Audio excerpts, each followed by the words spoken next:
여러분 안녕하세요. مهسا. دوستان سلام، امیدوارم که حالتون خوب باشه. مهسا هستم، مدرس زبان کره ای و توی این ویدیو آخرین پارت از بررسی سوالات بخش شنیداری تاپیک مقدماتی رو داریم. سوالات 25 تا 30. همونطور که می‌دونیم ما کلاً 30 تا سوال داریم تو بخش تیگی تاپیک مقدماتی و توی ویدیوهای قبلی تا سوال 24 با هم دیگه بررسی کردیم که چجوری حل میشن و نکاتشون رو دیدیم، مثالاشون رو دیدیم و الان می‌خوایم سوالای 25 تا سوال 30 رو با هم دیگه بررسی بکنیم و چک بکنیم و دیگه تمام میشه میریم سراغ بخش ایلگی.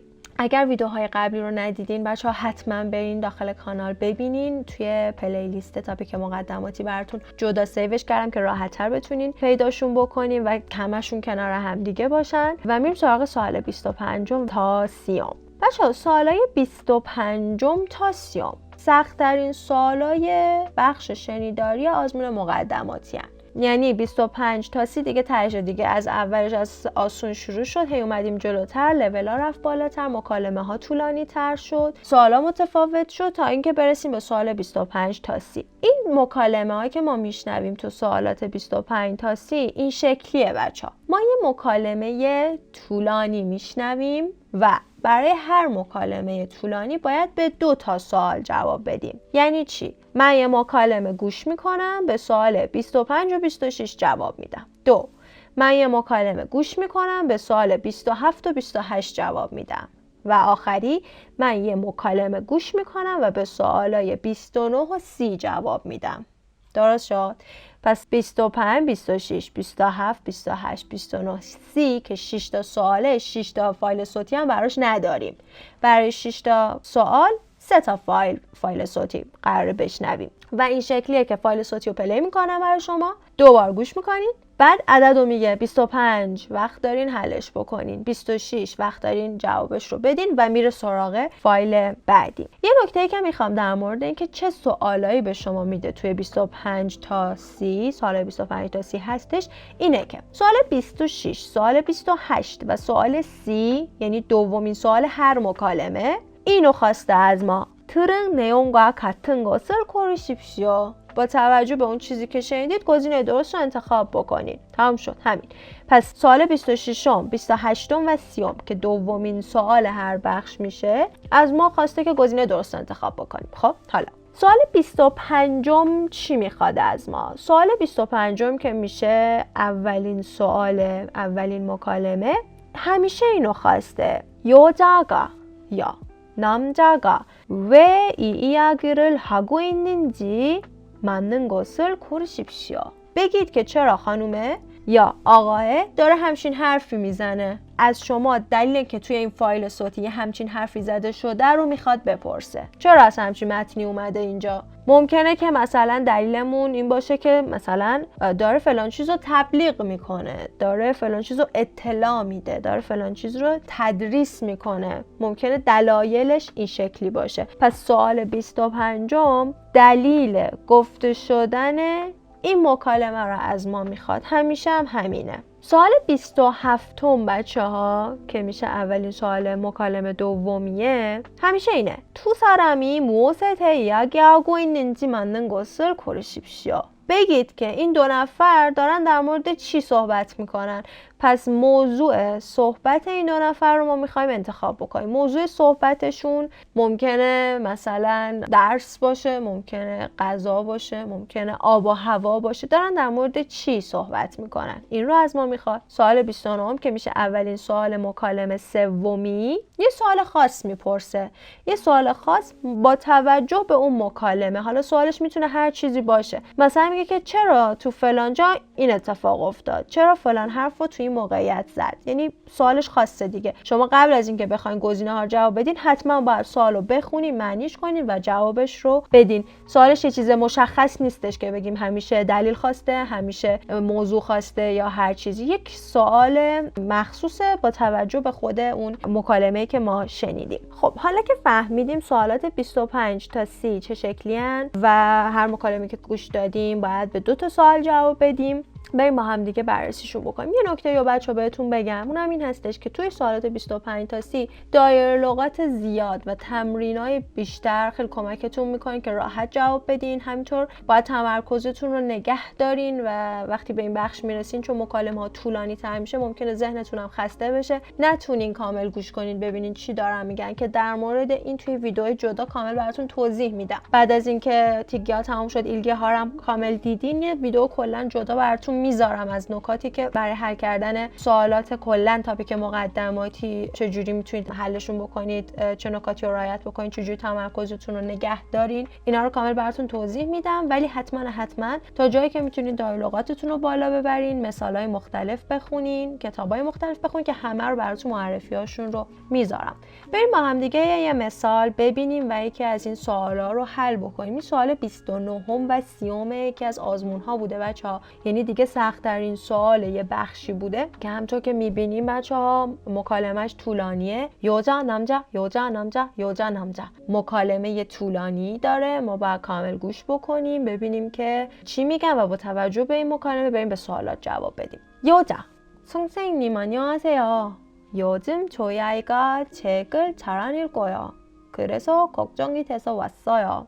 선생님 سلام. 선생님 اینجا معلم یا پزشکی هستش که خطاب قرارش داده. این روزا بچه‌م خیلی کتاب نمیخونه، به خاطر همین نگران شدم و اومدم. به خاطر اینکه بچه‌ش کتاب نمیخونه نگران شده و اومده که 선생님 رو ببینه و باهاش صحبت بکنه. 남자 네, 여기 앉으세요. 아이가 책 읽는 걸 싫어하면 만화책부터 보여주는 건 어떨까요? بله، بفرمایید بشینین. اگر که بچه‌تون کتاب خوندن رو دوست نداره، چطوره که بجاش بهش کتاب منها نشون بدید؟ بچه منها چه کتاب کمیک، کتابی که عکس داره، عکس و متن با هم هستش. یوجا منها 책요?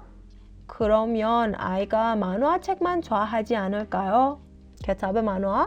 پس اگر اینجوری باشه بچم اون موقع فقط از کتاب منوا خوشش میاد. اینطوری نیست، اینجوری نمیشه که فقط از کتاب منوا خوشش بیاد.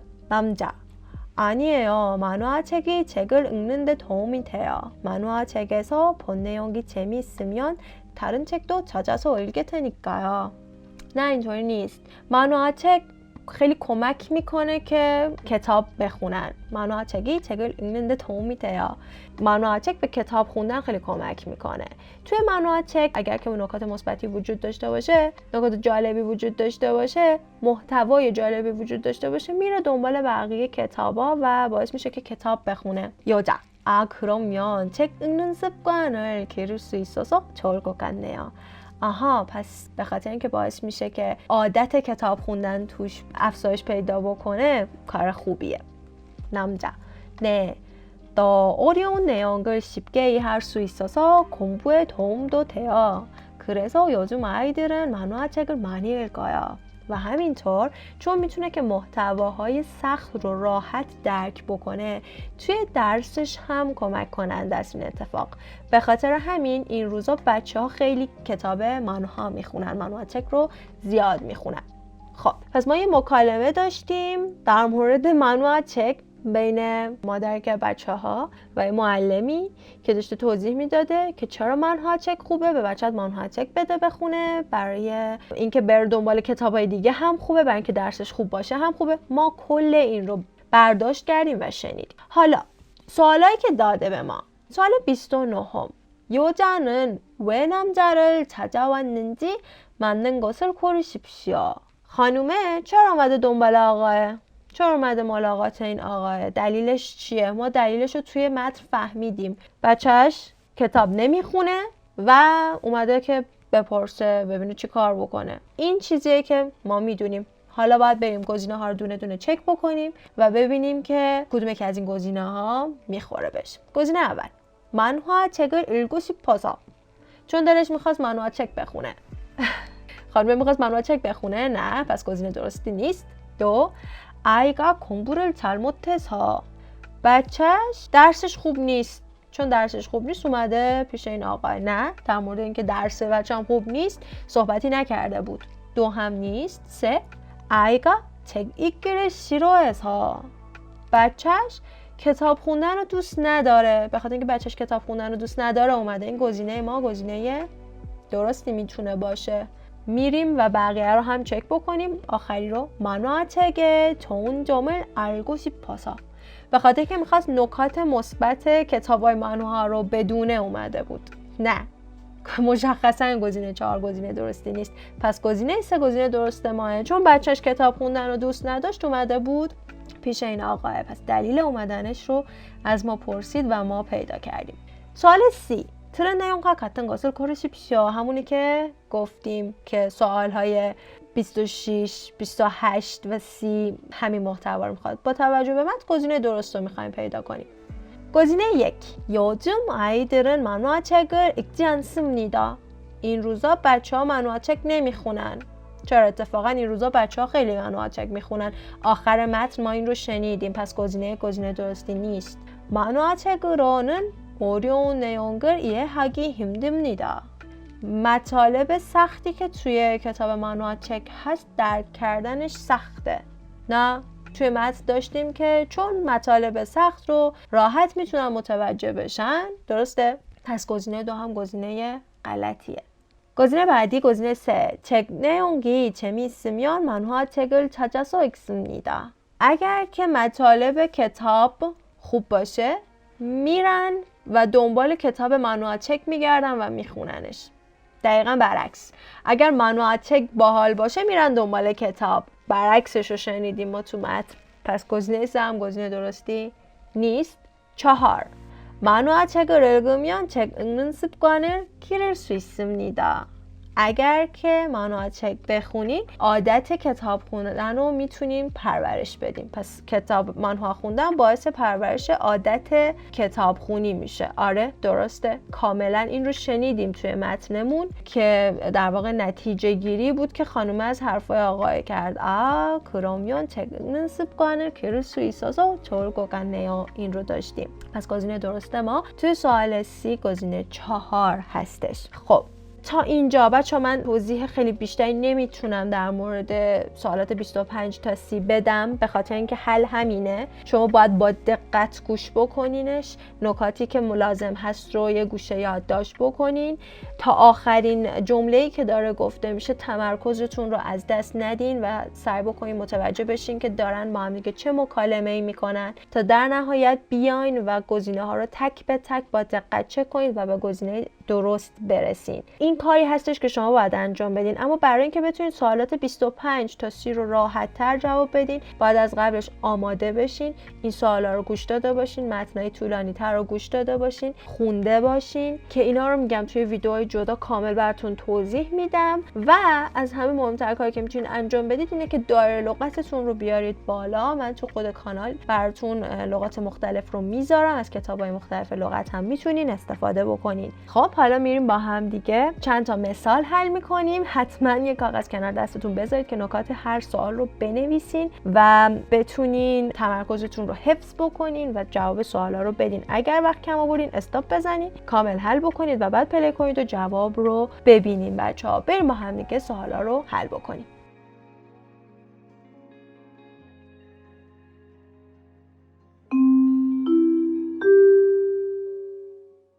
안녕하십니까?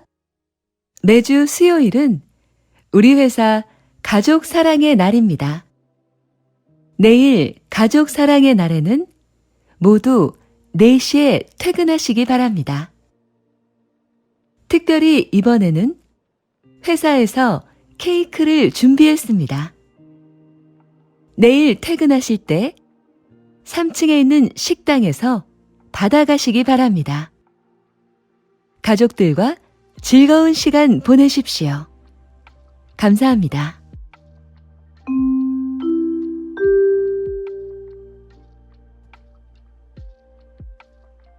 다시 들으십시오.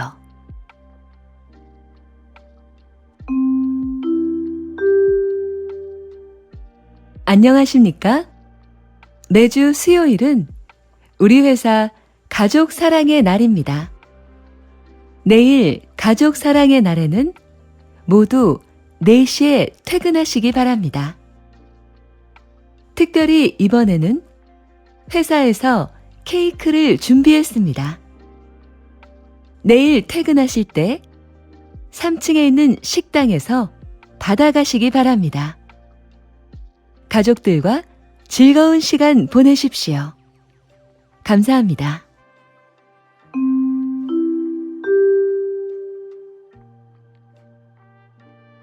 25번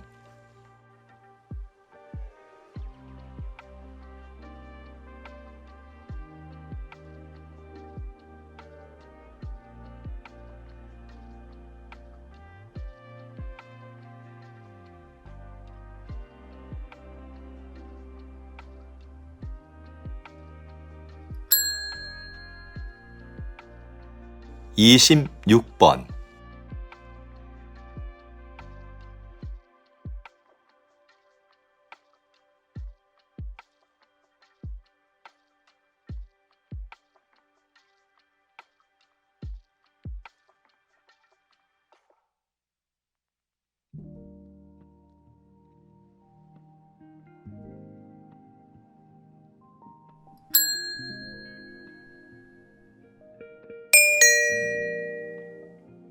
'다음을 듣고 물음에 답하십시오. 이게 뭐예요? 티셔츠네요? 네, 친구가 선물로 준 건데 사이즈가 좀 커요. 바꾸고 싶은데 선물 받은 거라서 고민이에요. 혹시 상자 안에 교환권 없어요? 요즘엔 다른 물건으로 바꿀 수 있는 교환권을 선물에 넣어주는데요. 아, 여기 상자 안에 있네요. 이걸 가지고 가면 바꿀 수 있어요? 네. 가까운 백화점에 선물 받은 물건과 교환권을 가지고 가면 바꿀 수 있어요. 친구에게 부탁하지 않고 직접 바꿀 수 있으니까 편하겠네요. 다시 들으십시오. 이게 뭐예요? 티셔츠네요? 네, 친구가 선물로 준 건데 사이즈가 좀 커요. 바꾸고 싶은데 선물 받은 거라서 고민이에요. 혹시 상자 안에 교환권 없어요? 요즘엔 다른 물건으로 바꿀 수 있는 교환권을 선물에 넣어주는데요. 아, 여기 상자 안에 있네요. 이걸 가지고 가면 바꿀 수 있어요? 네. 가까운 백화점에 선물 받은 물건과 교환권을 가지고 가면 바꿀 수 있어요. 친구에게 부탁하지 않고 직접 바꿀 수 있으니까 편하겠네요. 27번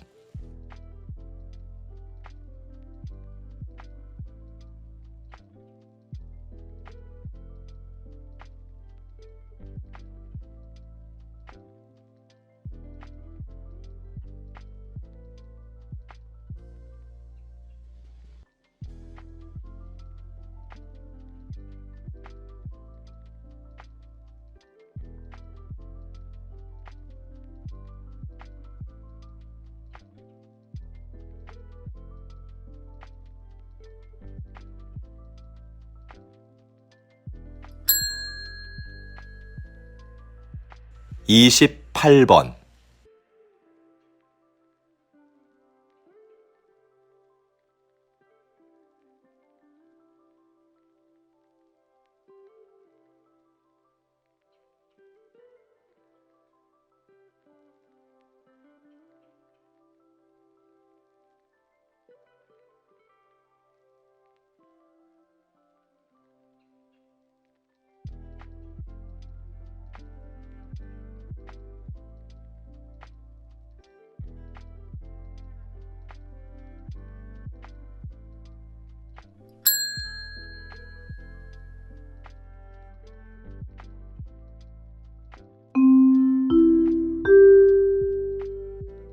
알립니다.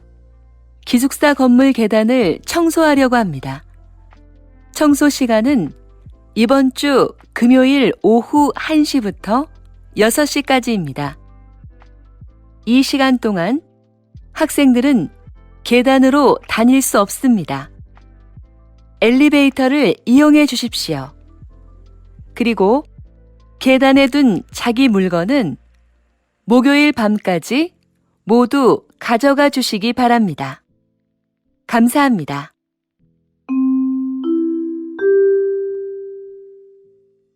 이십오 번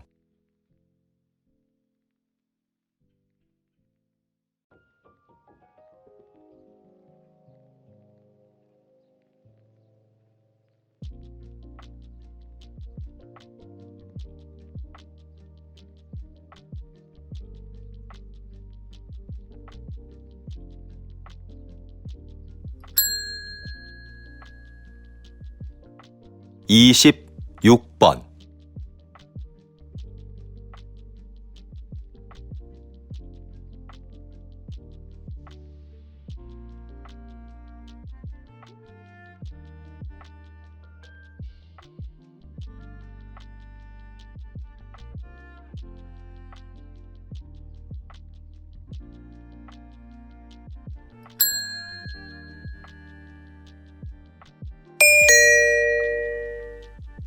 다음을 듣고 물음에 답하십시오.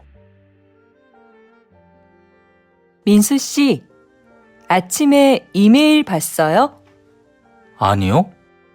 아직 못 봤어요. 무슨 이메일인데요? 다음 달부터 회사 식당이 아침에도 문을 열어요. 그래요? 이제 회사 식당에서 아침을 먹어야겠네요. 제가 혼자 살아서 아침을 못 먹을 때가 많거든요. 저는 집에서 먹고 출근하는데 다음 달부터 회사에서 먹으려고 해요. 그러면 시간을 아낄 수 있을 것 같아서요. 그럼 가끔 식당에서 만날 수 있겠네요? 27번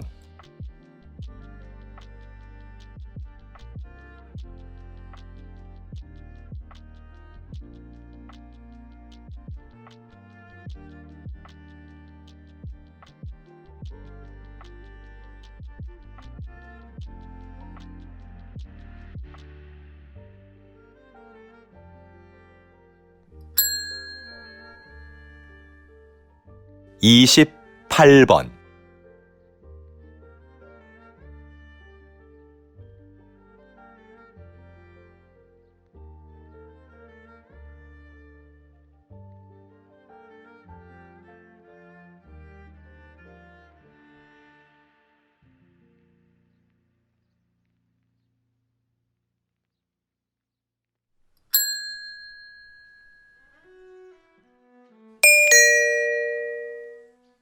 다음을 듣고 물음에 답하십시오.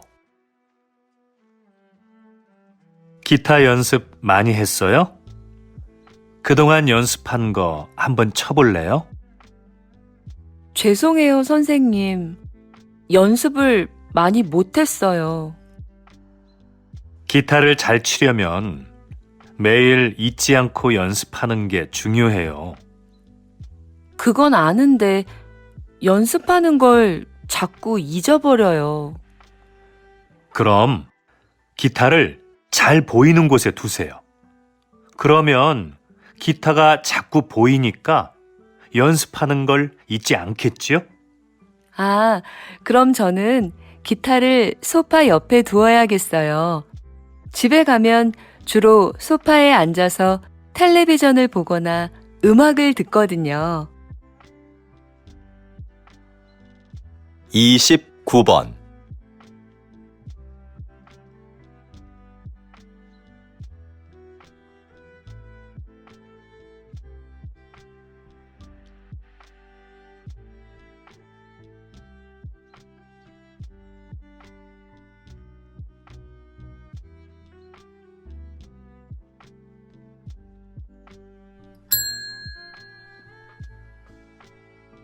30번